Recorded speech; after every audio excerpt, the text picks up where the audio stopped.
Hello and welcome again to Backpage. I'm Jody C. and today I'm visiting with Susan Chernak McElroy, who's an old friend of mine and a wonderful person, and we're visiting with Toby, who's going to be my new boyfriend that she brought for us to take home. So Susan, welcome to the show. Thank you.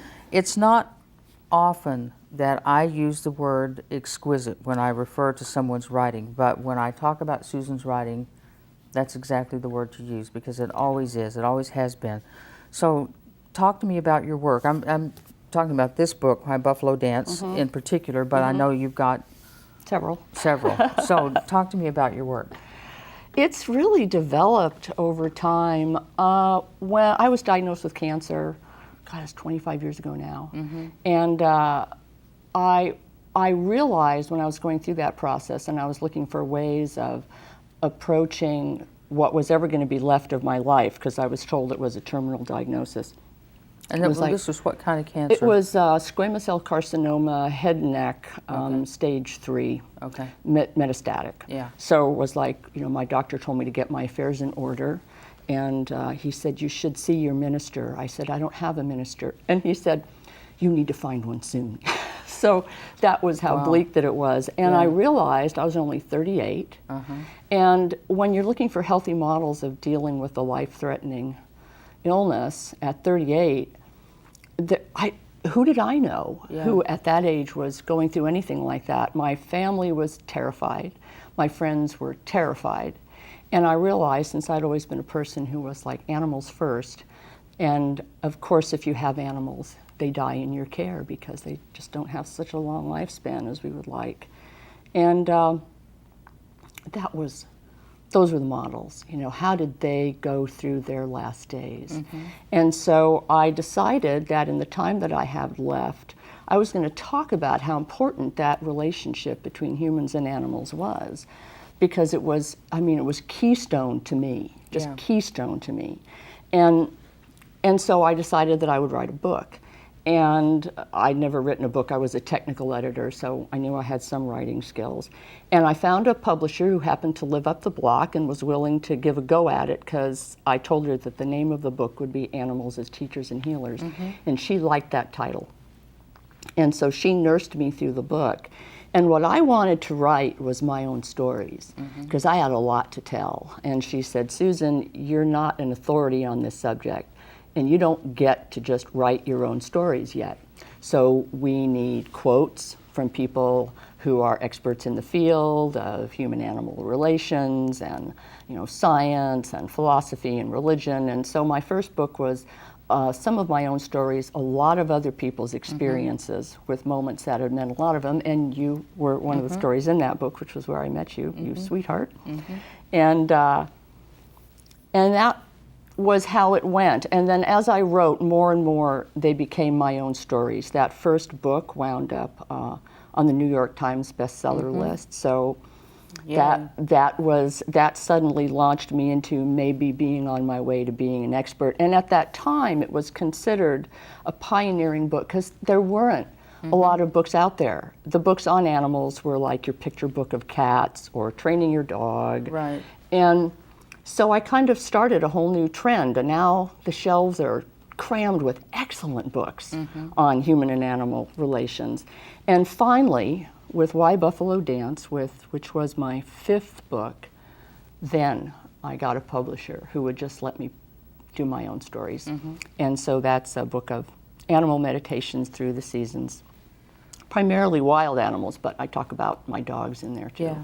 Well, in the first book, The Animals as Teachers and Healers that you wrote, it was about, the way I saw it, was about 70% other people's stories, about 30% your own stories. Yeah. The next book, Animals as Guides for the Soul, was a flip of that. It was about 70% your writing and 30% other people's stories, which I actually liked better, even though there were some great stories in yours both of those. Too. Yeah, it was a great story. But in this book, Why Buffalo Dance, there are just some, it was just so, some of it's funny, and I love it that you can do this tapestry where I'll laugh at it, and then wham, it's right in my heart. It makes me, and then I'm laughing again. It's just wonderful writing, wonderful writing. I hope you sell a bazillion of these. But there's this one about the bison, the mighty buffalo, and it says, you have to listen to this. This is good. Perhaps there is no other season in which fortune and providence are so keenly etched and the windfall of grace so acutely felt. Now, who can write like that? Did I write that? You did, and you did it well. Against a backdrop of biting white, everything suddenly stands out and nothing is obscured. Every bit of grace is sensed and cherished in a way unlike at any other time of life. The deer could not know, as I told myself, that my dog was not death, and yet there was a mysterious moment when they both knew exactly that. In the bright and lucid transparency of winter, the buck heard that whisper from predator to prey, "Not now, not you. Only turn around and look at me." And the buck did, and there was peace and quiet, blessing and reprieve. That's not about the buffalo, but I'll find the part about the buffalo. But it's just such lovely, lovely writing, Susan. Well, you know, it was written as a book of meditative essays, and readers tell me that it really serves that purpose for them, but actually it served me the most writing it. I mean, when you write first person like you write, you know, and I write, you're really getting into your own memories, your own visions, your own questions, and there's such a focus. It really is a very meditative process, and I loved the writing it. It was the most fun. Yeah, and you were living in the Grand Tetons at this point. Yeah, I spent about 15 years living up in right around the Grand Tetons in various little mountain valleys. Very precious. Talk about being surrounded by geography where animals' energy is still the strongest. There aren't many places on the planet where the animal energy prevails, but it still prevails there. So you left basically Portland, and then you moved to the Grand Tetons, and then you wound up in just outside of Indianapolis. Bloomington, Indiana. Yeah, how'd that happen? I have tended to be a gypsy, you know, maybe I'm part migratory critter, but we needed to move from the Rockies. I married, and it turns out that my husband couldn't handle high altitude. So we had friends in the Midwest, and it was like almost like a startlingly swift decision to go. And my choice was to come back to the Pacific Northwest or to go to Bloomington, Indiana. And sometimes I just think, you know, you're carried by those greater hands. I mean, you react within your little life, within those hands, but the greater hands carry you. And they carried us to Indiana. And I was there for 4.5 years, and I wrote a book. It's still in its draft stages. I'm looking for a publisher. And that was enchanted land. The East Coast is just completely different. That whole Midwest and East with those deciduous forests, the hardwood forests, turtles in the road, flying squirrels at my feeders, cicadas. It was enchanted, and those were trying but glorious years. So, and then it was, well, kids were moving back to the Northwest, and I said, I still have friends there. So back we came. I'm glad you're back. Yeah, me too. So this is about the bison, the back end of the bison specifically. The back end of the bison is clearly an afterthought. All creation's time and energy was spent on the curving horns, the baby soft hair, the loaf-sized black nose, and the muscular mountain of hump. Then, before anyone noticed, the cosmic clock suddenly ran out of sand, and the gods quickly slapped a donkey butt onto the unfinished rear of the buffalo before the blaze of creation fizzled out, saying, "This'll just have to do." Anyway, it's just such good writing, Susan. Oh man, I really have enjoyed it so much, and call people up and say, "Listen to this. You got to hear this. This is so well done." Thank you so much. So this new book that you haven't published yet, what's it about? It's the Indiana stories, Okay. and the tentative title is The Enchanted Forest, Geography as Teacher and Healer, because I really, having moved so much, realized that there's such a different energy in different landscapes, and you can't help but be caught up in it, and you can't help but just embody some internal shifts with the place that you're in. And I know that the Aboriginal people of Australia believe that, you know, your landscape is you, and you would never leave home. And they don't believe that they migrated to Australia. They say that's a joke, and that they came from that land. So who's to argue with them? But me being in different landscapes, I've seen, well, no wonder different cultures come out of different landscapes, because those landscapes talk. And those enchanted forests talked. So that was the compilation of my Indiana stories. And what I did a lot of in Indiana was I did a lot of wildlife rescue there. There was a little local center, so I got to do a lot of hands-on with, you know, orphaned and injured creatures. And that was a delight, and a lot of those stories are in there. I became kind of a possum aficionado, so. What was the book that you read, that you wrote after Animals as Teachers and Healers? Guides for the Soul. No, I mean After that one, Heart in the Wild. Heart in the Wild, yeah. And that was, my house had burned down. Yeah. And, you know, that was like, curiously enough, my cancer diagnosis came in the year of the Yellowstone fires of '88. And I had just been up to the park, and I had seen the first smoke coming off of that, which would be like a catastrophic fire. And I mean, it was huge to me to read about that place that had been, you know, in my heart for so many years, just burning, burning, burning. And then my own house went through a burning, burning, burning. So I kind of juxtaposed that. And that relationship Yeah. that ended all about that same time. Yeah. So yeah. everything kind of burned down at once. Everything kind of burned down at once. But you know, that phoenix, that's from the ashes. that's the truth. Yeah. That's the truth. And I remember when my house was burning down, it was a large house. And I stood there and watched it going up in smoke. And the thought in my head was, gee, if it burns all the way down, maybe we can rebuild it a little smaller. I mean, and it's like, well, what is that thought all about? And you find yourself in these strange situations having a thought kind of just pop in, and they're worth following. And I realize that I'm a person who really likes to make a small nest. And so those fires and the burning, and what does it take to rebuild? What does it take? And it takes certain cornerstones. It takes community. It takes a sense of, I talk about, we have this sense in life about the things that are taken from us. You know, my health was taken away from me. My husband left, and he took my sense of security and took all my love out the door, and took my trust. And I lost my job.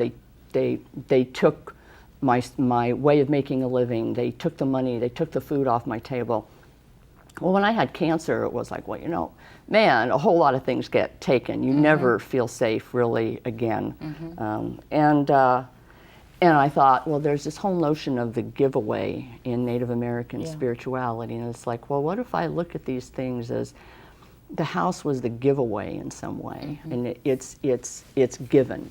And in a lot of ways, I felt that it was given because it became a book. And it was an important exploration for me to look at the things you lose as being made an offering. There being a real genuine sacrifice, and there's something to be had from that, or people wouldn't have been doing it since time immemorial. Well, you know, I mentioned the takeaway concept in The Second Coming of Curly Red, when Jimmy Herron loses his wife, and he's so devastated, and he makes friends with this young Native American man who talks to him about the giveaway, that it's a soul agreement ahead of time, that when you come in, these are the things that you need to learn, but in order to do that, this is your gift. So Jimmy Herron had his giveaway was his wife. And you think about that, like, ugh. So what comes in to replace that? Yeah. And there always is something. And, you know, I can't say for sure about any of that stuff. Like people said, well, cancer was, you made that agreement ahead of time. And it was ultimately really good for me. I mean, I switched direction, and I don't remember very well. And I don't like much of what I do remember of who I was before cancer. So that was my real turning point, and that was where I started writing creatively rather than just for a job. And I am not one who believes that we're never given more than we can handle. I am not one that believes that. I think that some people are given a certain load and they just crumble, and that's terrible, but it happens. But your perception is really everything, and you can choose to say, I don't know the truth, but I'm going to call this a giveaway, because that perceptual shift gives me a little bit of an extra piece of strength to handle it. Yeah, and if you look at it as your giveaway, then it keeps you somehow in control when you have felt like you're spinning wildly out of control. Yes. You know, Yes. when you shut your eyes and imagine, cancer cells just like go Pac-Man running through your body, eating up everything that's good. So, and you really basically in life have no control over absolutely anything except your perception. Yeah. And it's like, well, I'll take imitation control.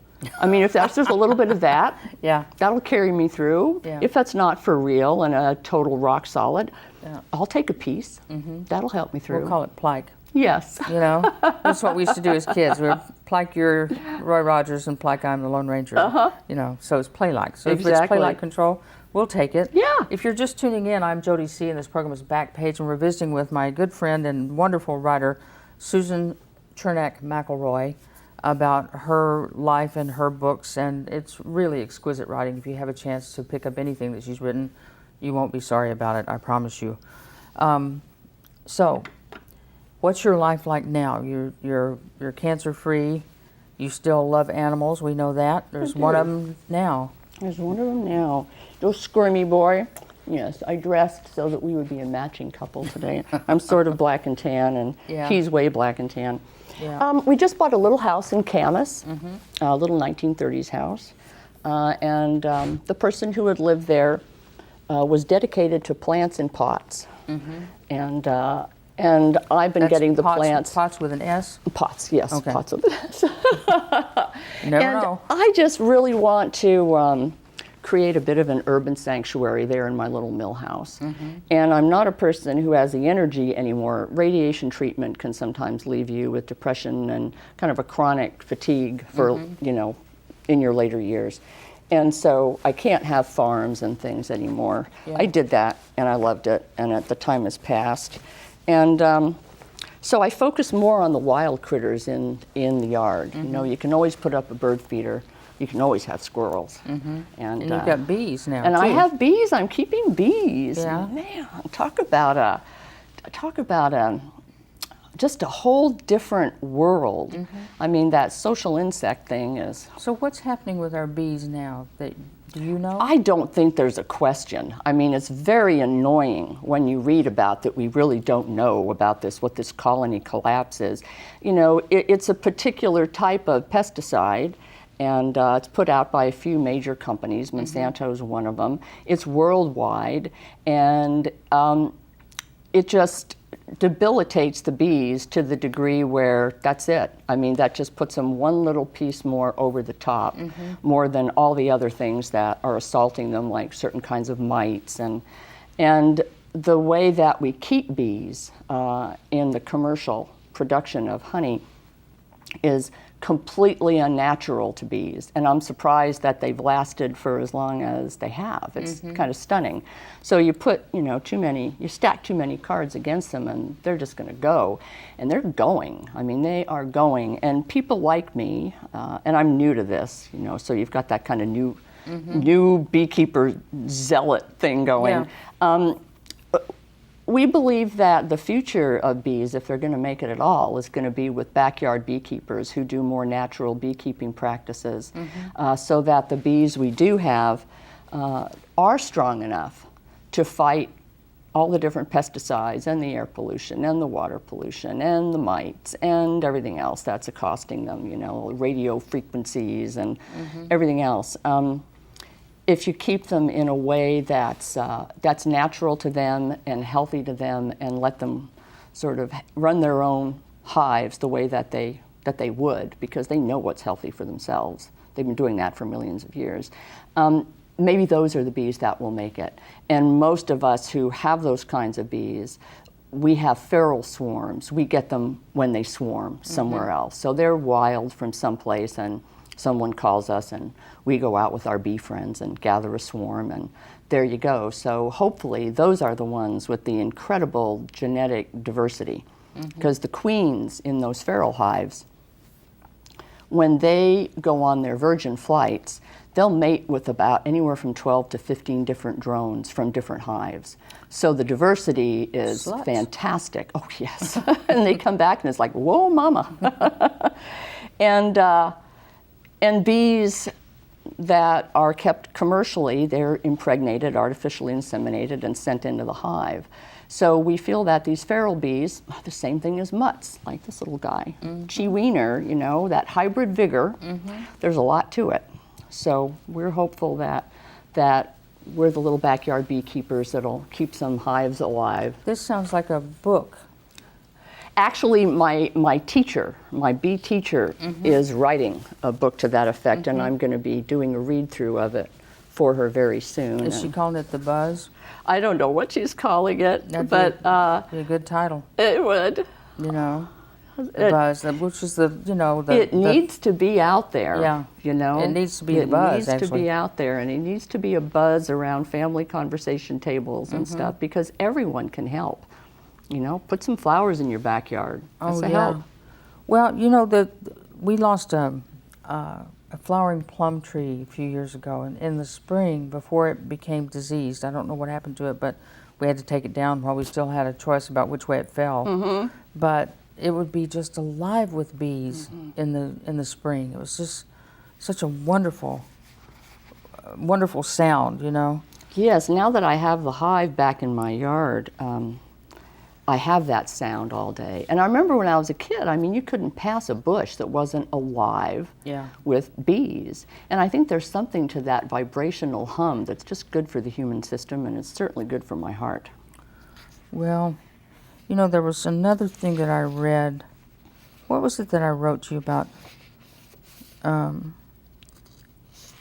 The buffalo. It was so good. It was about that big mound, how they look like front end loaders to you, and they had they have feet the size of tuna fish cans. cans. They really do. They really it's do. Like, oh, what are these little tuna can footprints doing up here in Yellowstone by the geysers? No, those are buffalo footprints. So the title of this of this collection, Why Buffalo Dance, talk about that, because you found there was a herd of buffalo at the rest stop or something, or picnic area. During the winters, I mean, the winters in Yellowstone are just fierce. Yeah. And, you know, when I first moved back up to the Rockies, I had this thing where we would have deer and elk coming through our yard, and I really wanted to put up carports for them so that they would have a place to get it out of the weather.